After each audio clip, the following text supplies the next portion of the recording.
We'll see if that will be the same trend here as we're going to game number 5, and Tricked Esports will have the map choice. We are going to Tomb of the Spider Queen. Yes, we are, and that is a chance for Trick to break that cycle. And it would be fantastic for them. Just think about this. We have been going into the second part of the season and talking a lot about the big three, about other teams trying to push in. We've been talking a lot about Team Expert, who finally made it happen with the victory against Team Liquid. And we also talked a lot about Tricked, how they are a team that came into the season believing they could take the number 4 spot. A lot of the other teams thought, hey, they are so good. And then they just got beaten and beaten over and over again, didn't perform to their own expectations. And then they started to lose games that were crazy to them, where they said, how did we lose this? We're playing so bad right now. We need to step it up. All of a sudden, they're so close to being another one of the teams that can take a win from one of the big three. They're finally at where we started talking about them in the first couple of weeks of HGC. Tricked Esports is the next expert. Tricked Esports is the one to break in the top 3. They're demi-gods, while the top 3 are gods. And they are delivering today. Now, to note, Dignitas, even if they do lose today, still sit in number 3 spot, so it's just all about pride right now. Who walks away with the victory? And think about what we just said. We just hyped up Tricked, talking about how strong they are. They're number 6 in the standings. That's right. They are just barely out of the crucible, so to say. Europe is so close when it comes to where teams perform right now. It's fantastic to watch, and we are going to find out if Tricked is able to take the victory here, or if Dignitas says, boys, that's enough. Let's focus. We got this. We take them out right now, and they definitely have the tools to do that. We saw that in previous games. Okay. Greymane has been manned out. This is all about wave clear, all about control of those turn-ins points. You want to make sure that you have strong support play available to you. You want to be able to sustain through, also get rid of waves, and be able to turn in. Gul'dan and Greymane, double G's banned out. Okay, Gul'dan and Greymane banned out. Big question, are we going to see Stitches on the side of Team Dignitas? That is a good question. This is one of the battlegrounds that we typically see Stitches in general. Also from Dignitas, we saw it a few times in the last, 3 times that we've seen them play on this battleground. So Tricked Esport will need to be ready for that. Stitches in Europe. He gets so much playtime. Think about it, by the way. If Tricked Esport hadn't thrown in game number 2, we'd be in a spot where they've won 3-1 today. Yes. Crazy. They threw on Infernal Shrines, arguably. Dignitas, though, early Leoric pick for the bot lane, and a Kel'Thas. Mena bringing the fire again. He loves Kel'Thas. This is one of the maps, besides Infernal Shrines, where the hero excels. So now he's trying to bring that value, as Tricked went into Oriel Cassia, a combo that we talked about specifically on Infernal Shrines. Now we have it here on Tomb of the Spider Queen. Yep, we mentioned it in the first game of the day, and now we have it here in the 5th game. Oriel Cassia. Stitches has been banned out. He will not be available for play here on this battleground. Tomb of the Spider Queen. RIP, no JPL, no Stitches get to play. Feels bad, man. Still on the ground as he should be. No playtime. No playtime. No playtime today. No playtime. Lucio also banned out. That's a hero we've seen on Tricked side a few times. Very melee heavy. It also helps Cassia, of course, with the approaches here. Closing the distance and getting a good fend in. But now the double pick for Tricked. It's their map choice. Do we see something special coming out of it? Typically, you would see maybe a Johanna here, but with it being Tricked Esports, I wouldn't mind seeing the Arthas as they pick up, yes, but typically you want to grab up some tanked Aronis in your 3rd or 4th slot, and we're going to do it. A Nubrak and Sonya picked up. So Anub, again, good against the Kel'Thas, against mages in particular, and also with that, the Sonya. So we have Sonya on the bot lane. She's actually a really good hero to pick into a Leoric. We talk about Leoric being strong on that solo lane, and now we have Sonya who can counterplay that, and that is a very good choice for them, especially since we always mention how it is important when you play Cassia that you have a very strong melee setup around you, and this really works. And now we have the Johanna in rotation as Dignitas will move into the Johanna. Again, for those who haven't seen Johanna in a while, her Condemn is great for moving between that middle and that top lane. You clear out the waves, pick up those globes. You have Iron Skin available, so a cleanse doesn't have to be used on you if you have CC coming your way from the opposing team. Just a great hero in general with how small and compact this battleground is. Ragnaros would be an option, but an auto attacker is oftentimes a bit more likely with the setup that we see. But we have been talking in the past about Ragnaros getting value on Tomb of the Spider Queen and also having the potential, of course, to combo his ult with a Blessed Shield on the side of Johanna. But as we said, we go into a second backliner and we have Nazebo taken actually. So not an auto attacker, but someone that thrives in the late game with the Vile Infection on level 20 being available. Wow, interesting pickups, but it makes sense. I mean, look at the damage dealer for Esport. It's Cassia and Sonya. That's about it. Both targets that are very easy to break down with Nazebo and the Spiders. In fact, honestly, even though he's great in the late game, especially Leoric too, Nazebo can be very effective in this setup right away, as Cassie has to get pretty close, which allows for frogs to hit pretty well, Nazebo walls, and spiders. And also, look at what we're having on the side of Tricked. Uther to round things up. Who needs range damage? Nobody. Just having that front line, keeping it alive, making sure that you are able to keep Cassia alive, put her in a good spot, and a lot of stuns available to them once again. So it's an interesting comp here for sure on the side of Tricked, and it's a strong comp at that. Question, of course, is can they be overrun maybe even in the early game with a lot of poke happening from the other side, having those flame strikes in, seeing also, of course, the spiders being thrown out there. That might be a problem, but once the engage actually happens with a double support behind you, those three melee heroes should be able to do a lot of work. Yeah, I am worried for Tricked Esport that they may get into a slot where they feel a sense of desperation and need to get kills a lot here. Because you look at Team Dignitas, and they have wave clear, which is great on this battleground. You have both Leoric, who has the clears, you have KT, who brings out the flame strikes. You also have Johanna, which can bring it down. Oh, and by the way, you have a Nazebo. When he's clearing out waves, he's getting stronger as he heads towards the late game. So there might be a spot here where Tricked Esport might overextend. I'm worried about the early game. Yeah. The snowball could be a bit too strong if you have constant poke with the rotations between the mid and the top lane on the side of Dignitas. Really working around those poke tools they have. That could be an issue where Tricked falls a bit too far behind. And once you have 1-2 turn-ins going for you and you poke against the structures, that experience lead that Dignitas could be able to build up here might be a bit too much for the opponent to negate. Well, it's game 5 time. It's time to start it up here. Who will walk away with the victory? Will it be Dignitas or will it be Tricked Esport? Let's find out. It is the final map in the best of 5 series. Team Dignitas faces Tricked Esports on Tomb of the Spider Queen, and to the left side, Knappe plays Oriel in the double support setup for Tricked. We have Remaballer on Uther, Eternal on Sonya, Alex the Prodigy and Anubarak, and to round up that melee frontline they have here, it is Crosby on Cassia. To the right side, in the red, Dignitas looking for a victory here. The number 3 seed in HGC. Bakery will be on Malfurion. JPL will be on the wonderful Johanna. Snitch will be on Nazebo. Mane on Kel'Thas. And Zalia will be playing Leoric. Zalia on the bot lane now. He will have to deal with Sonya. And this is going to be another game where we have Anubra going into the stacking talent on level 1. Tomb of the Spider Queen is one of the best maps to make it happen, especially when you're a part of the 4-man rotation between mid and top that we traditionally see in these setups, and you can get a lot of globes and get an early quest completed. Two teams will clash here in the middle. JPL moves in to start the clearing of the waves, and notice how Dignitas does not continue fighting. They instantly clear the wave and they head to lanes. Please learn from this, everyone at home. When you have a wave clear composition, you want to push in your opponents and get them delayed on the rotation, and Dignitas is attempting to do that now. Yeah, they're doing exactly that, and they are poking from a distance. Nice wall of zombies being used. Mane bringing the pain also. And Snitch still with that Nazebo, just throwing the spiders out. His level 20 is going to be absolutely important. Keep in mind also, when we're talking about Oriel and level 1, we have again the cooldown reduction. Having the Righteous Assault over the Swift Sweep. Constantly you're seeing Tricked go in for the engage, and they're putting as much damage as they can into JPL in particular on that Johanna, trying to burn her down to a quarter health, which makes it a little bit harder for Dignitas to do what they want to do, which is keep up with that wave clear. JPL has already had to move forward, and of course tap here to keep up the healing. Bakery desperately trying to keep him alive. And Tricked Esports, with their strong front line here, and Cassia moving in, they've been pretty aggressive on Dignitas. They have to be.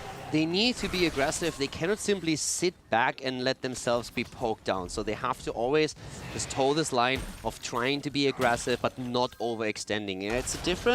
It's a very difficult place to walk, so they need to be very cautious here that they don't go too deep because they would lose too many heroes. But they need to make something happen, and that's what they're currently attempting to with Cassia going in again for the Fend. JPL is low. Here comes the spin as Eternal tries to drop that.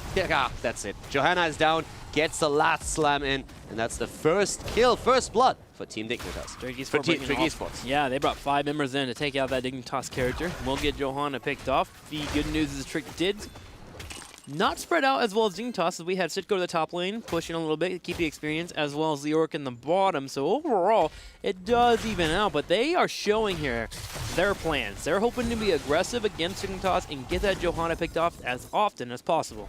Of course, now with the level 4 talents, it's starting to change a little bit. We were talking about the Netherwind being online for Kel'Thas. He has all of a sudden a tool where can really help a bit against them moving in with 3 if he gets a good one off here. Already stuns are happening down there against JPL though, who was trying to anchor the turn in. 16 gems turned in already. Iron Skin being popped. And this time Johanna is able to walk out of here. But still, it's a very interesting situation considering the melee heavy setup for Trick Esports, and Dignitas will heavily rely on the poke. Poke continues to come out. Watching the bottom lane here, as Trick will occasionally bring down Uther to top off Sonya, but also set up maybe a potential stun. Zelia, though, again, is holding his bottom lane, and that's been a recurring theme throughout this entire best-of-5 series. Zelia has been on point when it comes to being in the solo lanes. Bakery taking some pressure on the right side here. Finn will come out, applies some damage on the back right, but Trick Esports doesn't really have the opportunity here to get a kill. Fend is such a great tool for them now, since they have to always keep the opponent at arm's distance if they are going in here. If they can get a kill, that's great, but if you see that Fend coming, usually your first instinct is always to move away from it. If you can sidestep it, that's amazing. But here comes that lockdown against Knappe. The heal is strong. Is it strong enough? It looks like he will be able to get away. And they're trying to turn it around against Johanna once again. JPL has so much pressure on him in these situations. And keep in mind what's on the line here. Dignitas is fighting to win the series. Every single time that we see an Iron Skin come out, Crosby just goes in for that Finn to burn down the Iron Skin so we can have a follow-up from a new Barak. It's actually a really clever way to use that Finn. Just burn through the Iron Skin as quickly as possible and then go for a quick CC. Once again, talking about CC, Mene is caught between a rock and a hard place, and he goes down. That's another kill for Trick Esports. We see Dignitas being 0-2 in kills, getting level 7 though, just a few seconds after Trick reached the next talent here. So a very cool game thus far. And the poke on the side of Dignitas is not working out yet. Zelia also about to fall, and he is going to lose all his gems. That's 11 gems that have been lost, while at the same time Trick is turning in. They are building quite a fair amount of momentum here. Yeah, the early game is going well for them. And now with the Web Weavers pushing in the lanes, so we're going to see Dignitas attempt to clear it out as quickly as possible. Going to have Johanna moving in first here. Web Weavers in top, middle, and bottom. Sonya pushing in. We have a Nubrak trying to clear out the way in the top, while 3 members for Trick are pushing in the middle. They are looking for turrets here to continue extending their lead right now. They are 8.5 experience to nearly 8 for Dignitas. Yeah, the dual support so far also working out very nicely by helping them to just get all of that sustained. And the combo with Oriel and Crosby on Cassia is insane. There is so much energy on Knappe's Oriel to help with these burst heals, and at the same time you can rely on the Uther for the heal if really need be, if there's a big engage and need a double burst. It's so difficult at this point for Dignitas to get a kill. And it is. That will change when 10 hits. Entomb coming out, Johanna plus a shield, you would assume. Of course, Phoenix damage is great against Cassia, but until then, Trick Esport has a solid lead as they're about to hit 10. They are less than a quarter level away. Clear out one more wave, they can group up and get aggressive and move in for a fort or even attempt to get kills. The more I look at Trick Esports composition, the more I like it. The thought process here is really, really cool. They're very melee heavy, so in the later stage of the game, Mene might be able to work against them a bit better with his Kel'Thas, but right now, they are actually struggling. The double support triple frontline with Cassia is so strong. Every time I see Knappe on his Oriel, he's on full energy. Every single time. He always has the burst heals available to him. And now we have the Ball of Lightning. We have all the tools are now finally online, and we even have Resurrect for Oriel. Not even bothering with the Aegis. Simply saying, with what we have right now, I can resurrect. If Cassia dies, she's going to be back a few seconds later. Cassia dies or even Sonya. bring back a Sonya, and you have to deal with 2 Sonyas in a match? That's incredible. We'll see if that will cool off here for Trick Esports, as Team Dignitas has done a solid job clearing out what they can here. They're about to hit level 10, while the middle fort is getting pressure from Dignitas. Trick Esports moving straight on in. It gets burned down to 1/4 health. Dig, knowing they're not 10 quite yet, they're going to let Liork to grab that experience in the bottom lane before they even attempt to actually fight. I expected Trick to have a harder time in the early game than they do here. They are the ones with a double turn-in.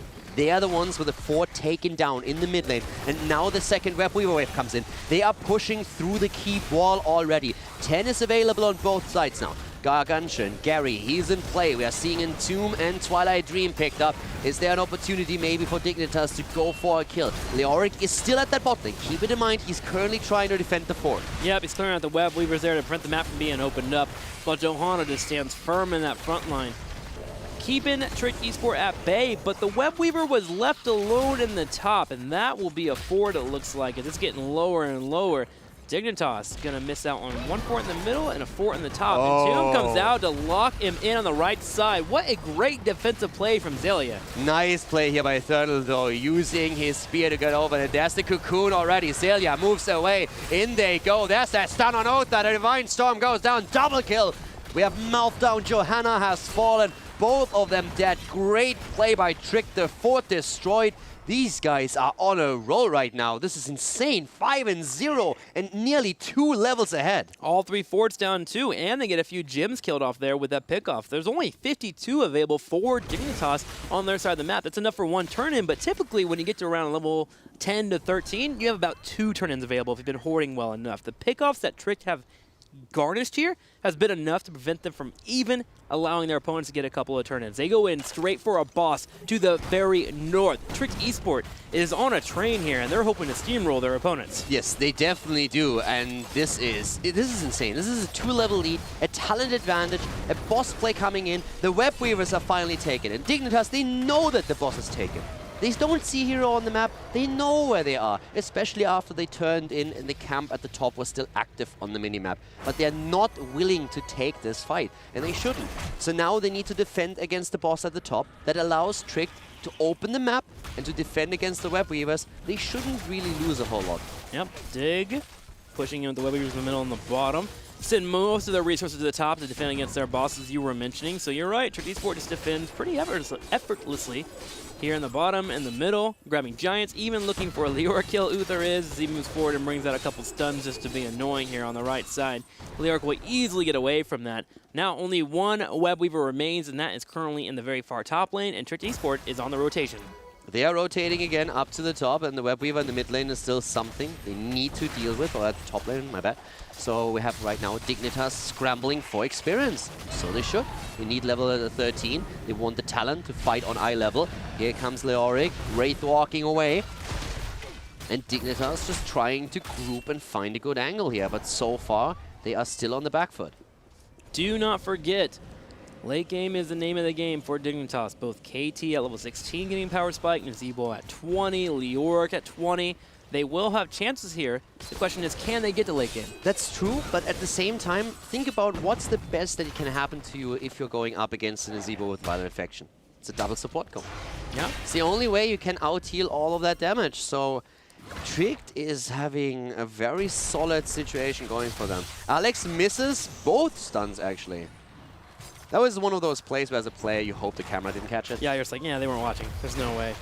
To make sense, the second stun there was 1 to hit Malfurion, but also to put an Impale, Beta Barbs down, so Johanna will have a hard time escaping and be slowed down. But still, yes, he did. Zelia getting some trade value. Yeah, I love getting trade value on Leoric, one of my favorite hobbies as a Heroes of the Storm player. Keep in trouble in the middle as all 5 members move in. Zelia will be spawning soon. He will have Entomb, so Trick needs to be careful. Oh, Gravity Lab's coming out and getting 2 people. Here's Zelia. Jay. Got a big flank coming in from JPL. Jay moving in, Phoenix on the ground, already Cocoon in the back line, immediately being used. Crossbase trying to escape over the Cassia, is able to get out, doesn't even have to use the Resurrect. In comes the Entomb on the side of the Oryx. Zelia is trying to get a kill against Uther, doesn't get that though. And now we have Cassia once again being assailed, and thanks to the Twilight Dream, she finally falls. Now it's all about who do you want to res here. They're going to go ahead and pick up the Resurrection on Cassia. She'll be here in 3 seconds. Uther took the time to heal up the rest of his teammates, so Trick Esport intends to continue pushing in with all the heroics being down on Dignitas. Yes, they did not get a keep, but we have level 16 just so close, and Trick is just lingering around a little bit longer, trying to see if maybe someone oversteps. This is not the case, as Dignitas moves to the top lane to defend against another Web Weaver.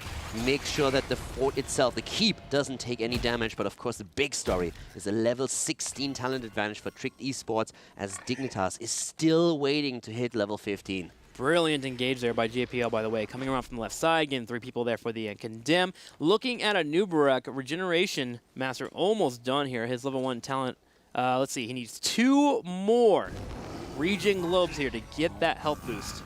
Yeah, and that would of course make him even harder to kill. But just in general, the fights that are being taken by Trick are just looking so crisp right now. We have, in terms of damage output, Cassia at 37,000 damage dished out, and compare that to the 28k on the side of Mene, who's the main damage dealer at this point for Dignitas. That's going to change later if Nazeebo gets his level 20. But at this point, that's a big if. Talk about the Reservoir of Hope at level 16 also for Ariel here. Yeah. Tapping that off there, she'll have even more heals. And you've mentioned it before, she always has full health there whenever she has the engage from Ariel and Cassia. Being in together, that synergy so great at feeling out that hope bar, she'll be able to use that talent very effectively. So many teams have talked about Cassia, how she can be strong, especially with the Oriel combo, but you need to have a good front line with her. And they do. And Nubarak for the stuns, the cocoon in the back, a lot of damage is mitigated through that. Just putting that on Nazeebo or on Kel'Thas, and then fighting with that front line. It's looking very good for Trick. Dignitas, they have to find an angle, but they have level 16 now, and that was important to them. They have 2 kills against 6. They're still a bit behind, but they hold 102 gems. And they were so patient. And now they can move into the middle and can take a fight. JPL alone is holding 41 and is trying to turn them in now. He's looking for the turn in here. The Wave of Light will deny that for a small amount of time here. However, he finally gets the drop off. They'll need 14 more here to go in for them to get the Web Weavers unlocked, but 16 to 17 is an even fight for Dignitas, and they're aware of it. JPL on the left side going in for a slight engage, but the decision has been made to pull on back. They're pulling back for now. Yes, JPL eats some damage as Eternal is there. The root is on the ground though. Are they going to engage? Doesn't look like it, but Alex is the one who is trying to force the fight here. He's moving in. The wall of zombies is in the back. Leo is low. Ball of lightning just dropping the entire time. JPL or everyone on the front line for Dignitas is in a bit of trouble as the silence comes through from Bakery. Cocoon's not out for 2 more seconds. The guy interrupted here. Rimmer on the right side. We're going to see Zelia finally falling. Rimmer hoping to heal multiple members. Nubarak does peel away and waits for a heal from his teammates, but do remember now, Cocoon is available. How do you kill these guys? Trick is looking so beefier, the self-sustain from Sonya, and Nubarak with a completed Regeneration Master, the Ring of Leech for Cassia, and then you have a double support just behind them. And of course, the worst thing is, there's Resurrect online as well. You kill one, comes back in a second.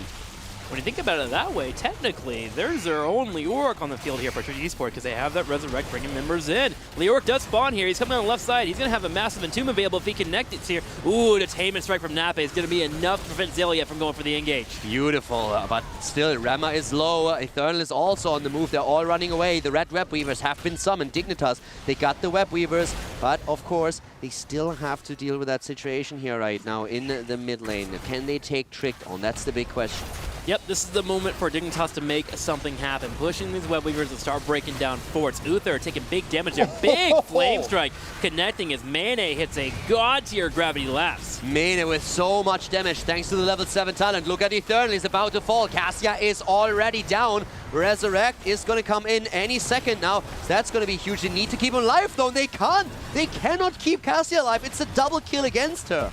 Instant follow-up there, again, from KT. The Gravity Lapse allows him to kill Cassia. And this is one of the biggest arguments against Resurrect, that if you can revive a target, someone who died on your team, the chances that, thanks to the position they had, they're dying again instantly are too big to make Resurrect a thing. So Uther and Oriel were not able to protect Cassia once she was resurrected. So Dignitas with a huge amount of momentum, and look at their experience. They're level ahead by now. Dignitas hitting all the marks now here in the late game, and you mentioned it, close to level 20. They also get the first keep of the game. They kill the one here in the middle. Trick Esports will have to defend the Web Weaver on the top and the bottom, but if I remember correctly, there is almost enough gems here for them to start dropping off and maybe getting another 10 here while level 20 hits. Yeah, and the 20 would be amazing, but I want to quickly point out Kel'Thas. Burn Flesh on 7 gets so much value in this situation. When the Flame Strike hits 2 or more heroes at the same time, then you take an additional 8% of their maximum health as damage. And against front lines, against tanks, such a fantastic tool to have. And Mene is keeping to hit these flame strikes. And of course, one of the important things to note is we are having level 16 for them. And now we have a double flame strike. This is such a huge power spike for Kel'Thas against this composition. And it really showed in the last fight. Well, it is almost time for level 20, and you mentioned KT and his power spikes. It's time for Nazeebo's power spike here. Let's see if he's going to pick the Vial Infection. He does. The quest is at 177. He has finished it by 2, and we have a big push here in the bottom lane. Dignitas is not intending to stop the pressure. Yeah, it's the last game of the series. It's a best of 5. We are in game number 5, and Dignitas just keeps the pressure up. They have been suffering so much in the early game, but this is their time to shine, and they go for it. Their heals come out, one after another for Rimmerball as he's trying to stay alive, moves away from Zelia, who drains him. The keep at the bot lane is being assailed. JPL moving in once again. There is so much momentum for Dignitas. They're trying to push in towards the core, and Trick is desperately trying to stay alive and to wait for 20. They're waiting here. Cocoon not being available, it hasn't burned. There is still a Divine Storm available. If the moment does rise, Rimmer can go in. Bakery blinks in, drops the Twilight Dream. Rimmer will continue to survive while Crosby gets the heals here. A Nubrak on the back left has killed the Web Weavers. Eternal gets in and gets aggressive here just to relieve pressure on his core. 82% on the core at this point. Zelia moving in once again with another drain. Went for the Spectral Leech on 20. They survive for now. They've taken damage on the core, and they will take some more. The question is, can Dignitas end the game? Yes or no? Trick moving in once again. The keep in the middle lane has fallen. The one to the bottom is dead as well. 30% on the core. 30, 20, 10. They're going for it. Dignitas hoping to get the win, and they will finish the blow here. Dignitas wins 3-2 with some solid late game play, and they will walk away with an overall victory. And Dignitas, they make it work, but once again, Trick just not in a spot where they can take a win even after they force the 5th map. The trend continues here, but Dignitas so patient the entire time, waiting for their 16 on Kel'Thas to come online, the 20 on Nazeebo, and then they are able to take the game. They have been pounded into the ground the entire early and mid game, and then with so much momentum being building up towards the end game, they get the victory. Yeah, that's right. The patience really paying off for them, but you are completely correct there. In the early game, Trick Esport was in such a good spot. And to be fair, it can be very difficult to have that patient play. You suddenly start to freak out a little bit. You're scared of the snowball happening. But all they did was make sure to defend their keeps well. They had the wonderful flank. I'm talking great flank when JPL came in the middle with that Johanna and stopped the keep from being picked off in the middle. Had that keep gone down, pressure would have been a little bit much worse there for Dignitas. And also with 20 hits for Team Tricked, then in that case, they would all of a sudden have a very good chance to fight back, but the timing couldn't have been more perfect for Dignitas. They push in with the 20, they get 2 of the keeps, the one at the top lane is being attacked, and then thanks to them having the advantage to the level 20 talents, they push through the core, so that was fantastic for them. Well, it's time to talk to Bakery, and Bakery, did you get a haircut, man? Your hair's looking different. I did get a haircut this morning, actually. Oh, yeah. You're looking handsome, man. Thanks for joining us, and congratulations on your victory. How's it feel? Not great, to be honest. It's a much, much closer series than we'd hoped, obviously. If we got the 3-0, then we would have had second seed. But I don't think we mind too much. We kind of get like 2 games, so we can start ramping up in our first series and hopefully be at full strength for the second one. Well, let's talk about it. The playoffs again happening next week, and now it looks like you guys are going to be playing 2 different matches. How does one prepare for that? You don't have to go into crazy details, but do you guys are taking it super seriously? Are you scrimming a lot, or is it mostly research-based? I think since we don't know like which teams, basically, we know we have to face Liquid, so for sure we can put the work in and prepare against them. But since we don't know the other team, I think we'll be spending most of our time just trying to get our own strategies and stuff that we're really comfortable with. Awesome. We'll send you over to Caldor. Well, first of all, congratulations to the victory. I have one question in particular about one of the plays that we saw on Infernal Shrines when you guys were playing towards the core at the end. You got an amazing stun off when Malfurion was looking for the Ball of the Storm, the Silence. You have pulled that maneuver off so many times yourself. Were you waiting for him to do that? Did you always have an eye on him the entire time, just waiting for him to go in? Or was it just complete reaction? So I knew that they'd have to try and blink silence. That's the standard counterplay to Gourds, basically. So if you see me in game, I actually pop Benediction because I think I'm going to have to stun the mouth when he blinks in. But as it happens, he luckily blinks straight into the Divine Storm. So I didn't even need to do that. That's pretty good. So you actually did that. You didn't even use the Divine Storm on purpose there. We were looking at it. So it looked amazing. I was just like, oh my God, that reaction time out as well. Yeah, no, the Divine Storm was mainly for the Anub. Coming out of the gorge, but it got mouth as well. It looked really cool. We need to teach Bakery a new word. Bakery, from now on, when people ask you that stuff, you say calculated. You came in and you perfectly nailed it, okay? You have to take full advantage of that situation. No, it looked really good. So, yeah, congratulations. That was a fantastic series. But map number 1, what happened? You guys, as you said, 3-0 would have been even better for you. The first map, I think, just slowed you guys down in your momentum a bit. What happened there? I'm not too sure. I think today we had a few issues. I don't think our preparation for them worked very well because 2 reasons. The first is that they swapped roles again. Yep. So we didn't actually know that they'd be playing with those heroes, with those players on those heroes. So that threw us off a bit, but they also changed their meta completely. Instead of playing very much standard, usually kind of triple frontline, sometimes 2 frontline, 2 lanes, they play double support in most of these games. And that definitely threw us off. Okay, thanks. Awesome. Well, Bakery, we wish you good luck next week in the playoffs. Before we let you go, any shout-outs? So shout-outs to my team, shout-outs to Team Dignitas, of course. If you want to follow me, then you can follow me on Twitter, which is @BakeryHeroes. Thanks for the interview, guys. Awesome. Thank you so much, Bakery. Congratulations to Dignitas. They get a victory over Tricked Esport. Sadly, as mentioned by Bakery, not quite the victory they were looking for. They were hoping for a 3-0, but still a victory nonetheless. And now we get to watch them next week as they'll play in the playoffs with the number 3 seed. Exactly. Playoffs are going to be fantastic, so make sure that you tune in for that. But of course, we're not done with Europe just yet. We have a bit more coming your way.